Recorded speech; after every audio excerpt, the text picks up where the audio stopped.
Mes chers compatriotes, bonjour, bonsoir, selon l'endroit où vous trouvez pour me suivre. Je suis Armand Monziono, Boutelezi, Bouchindi, Boabucheleka, Boavindumunabangungu.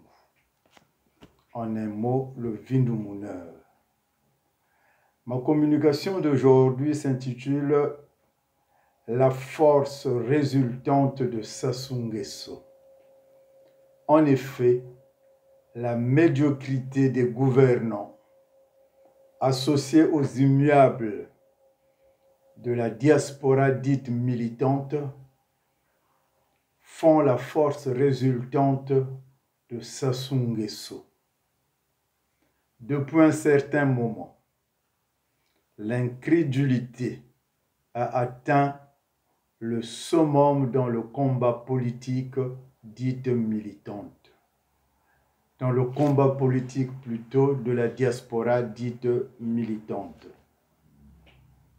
Force est de constater les intellectuels jouer aux joyeux lurons, aux amuseurs, bout en train dans des projets chimériques, écrivant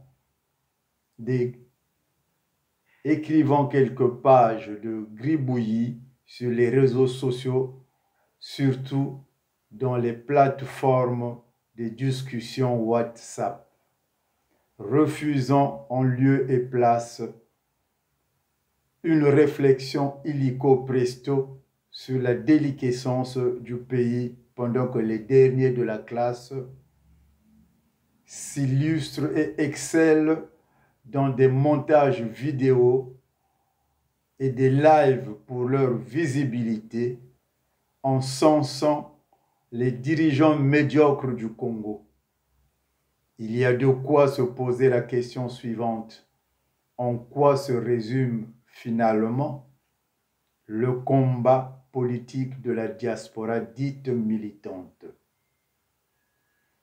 Est-ce en faisant des lives pour féliciter des irresponsables d'un système qu'on est censé combattre, neutraliser, ou encore se congratuler, se complimenter comme le font les intellectuels sur leurs projets cauchemardesques, juste pour marquer leur existence dans le combat politique.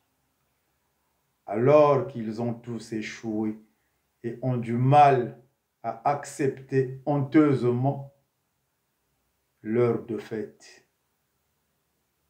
La diaspora dite militante marche sur la tête, pense par les pieds. Elle est hypocrite, sournoise, haineuse. Elle représente l'axe du mal du combat du peuple parce qu'elle joue le rôle de relais de la médiocrité des irresponsables qui gouvernent le Congo en leur représentant sur les réseaux sociaux. Il est temps qu'on dise à cette diaspora dite militante qu'elle n'est autre que l'émanation putride de la médiocrité des gouvernants qui le couvrent de lauriers, alors qu'ils sont tous, sans exception, comptables de la paupérisation, du clientélisme imposé au peuple auquel ils ont inculqué la peur.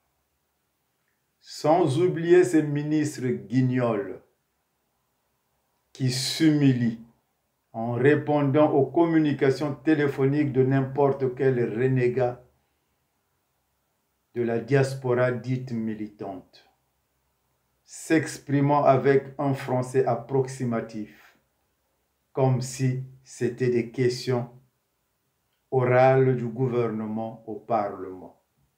À ces guignols de ministres, je n'hésiterai pas de leur dire qu'ils me rappellent l'époque de Yaka Noki Noki na Braza, Tike Eko Fotama na Mboka Mokonzi. Il est impérieux de rappeler à ces ministres guignols que leur jeu de rôle, complice avec les amuseurs de la diaspora dite militante, pour divertir le peuple est maintenant bien connu. Le pays régresse pendant que le monde avance. Le jeu des marionnettistes du pouvoir qui manipulent ceux qui se prennent pour des leaders d'opinion dans la diaspora dite militante n'est plus à démontrer. Pour preuve, tous ces pseudo-leaders ne peuvent se mettre ensemble. Armand Manziono, Boutelezi, Buchindi bwa vindu munabangungu wakalamu kwenda nkukrika. Pour aujourd'hui, j'en ai terminé. On se donne rendez-vous demain, chers compatriotes, et que Dieu nous bénisse.